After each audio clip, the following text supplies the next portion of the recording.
Hello, my name is Alex Bernard, editor for Fruit and Vegetable Magazine, and I'm speaking today with Jen Foster, Agronomic Service Manager with Syngenta. Welcome, Jen. G'day.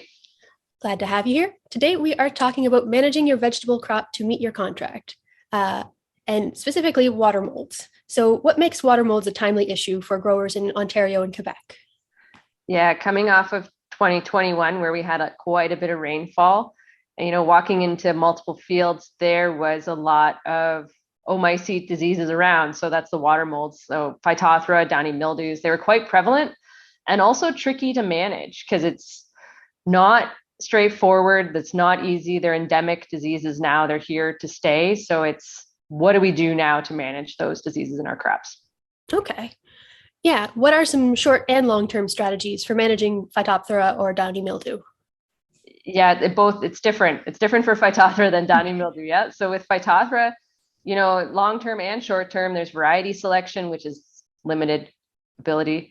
Crop rotation, cultural practices are super important if you can actually implement them. And it's going to be different whether you're growing a processing vegetable or a fresh market vegetable. In fresh market crops, you can use things like raised beds, black plastic. That's pretty much standard practice now in close by states in the US. That helps prevent splashing from the soil onto the plants and fruits. With crop rotation, it's a tricky one in vegetables because a lot of vegetables are actually susceptible to Phytophthora. So rotating your pumpkins and peppers is not going to help you at all.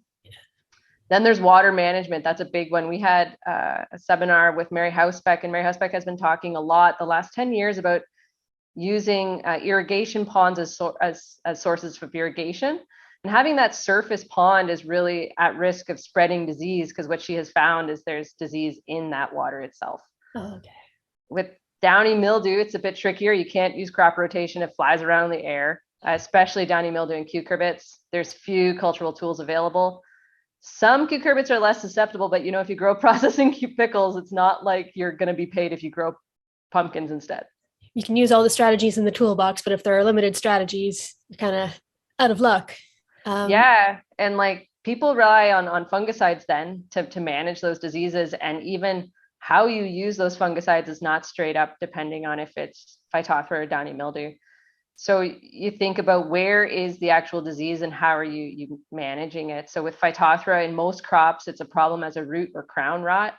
And time and time again, research has shown that putting the product down into the root zone is where you need to do it. So a couple of fungicides like Revis and Arondis Ultra, they're registered for both soil and foliar applications in a bunch of crops to manage Phytophthora.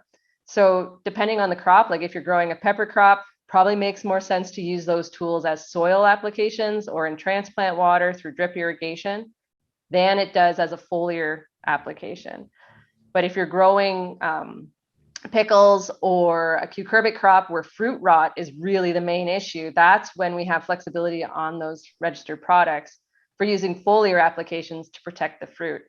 And when you time those sprays, it really matters, right? Like if you're trying to manage the fruit rot, make that foliar spray at fruit initiation, then all the way through fruit development. Okay. Are there any concerns about fungicide resistance at this time? Always. So I've been talking a lot. I've been talking about fungicide resistance the last 2 years since I moved back home. And especially in cucumber downy mildew, this is a major concern. We've lost tools, right? The last 10 years, downy mildew has emerged as a main pest in cucumbers specifically.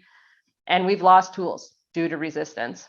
Okay. Unfortunately, so there's different risks. There's low risk products and high risk products. And typically the high risk products are the ones that work better, right? But that means that we still need to continue to integrate those low risk products like Bravo or Allegro into that foliar program in order to protect the high risk products. And, long-term thinking, we're running out of fungicide tools with appropriate pre-harvest intervals because that's often tricky in these multiple pick crops. And this is why we need to take care of what we have today by integrating those low-risk products, like I mentioned. Excellent. How can we think differently about managing Phytophthora? Yeah, with managing Phytophthora specifically, it's all about integrated management. So using all the tools in the toolbox.